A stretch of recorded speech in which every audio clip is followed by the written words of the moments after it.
So guys माझा birthday संपला पण सेलिब्रेशन नाही. आजचा व्लॉग स्टार्ट झाला संध्याकाळपासून. सो मला फ्रेम चेंज करायची होती म्हणून मी गेलेली माय चेकअप पण करून घेतला आणि खरंच माझी डोळ्याची पॉवर खूप वाढली आहे. माझं खूप जास्त डोकं दुखत होतं. आम्ही तिकडनं गेलो होतो मनवेल पाडायला, माझ्या बहिणीकडे गेलेलो आणि मग ही क्युटी बघा किती गोड. त्याच्यानंतर मग आम्ही आलो स्टेशनला. मग माझी फेवरेट आधी पाणीपुरी खाल्ली आणि मग आम्ही थोडे कपडे वगैरे बघत होतो.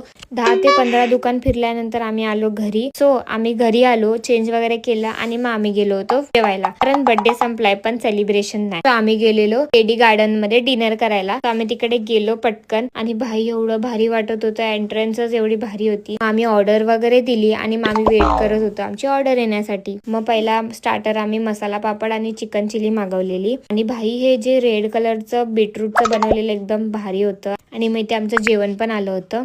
आणि गाईज पुढच्या क्लिप मध्ये माझी बहीण तुम्हाला व्लॉगिंग करताना दिसते.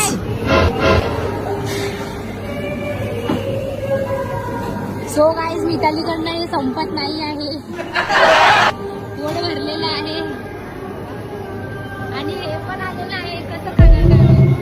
त्याच्यानंतर मग आम्ही ब्राउनी वगैरे मागवलेली आणि मग आम्ही निघालो घरी जायला. अर्धं जेवण मिताली घरी येऊन खाल्लेली आहे. थँक्यू. काय जेवण? इकडे आम्ही रस्ता चुकलो. असा होता माझा आजचा दिवस. भेटूया तर उद्याच्या ब्लॉग मध्ये. Bye bye.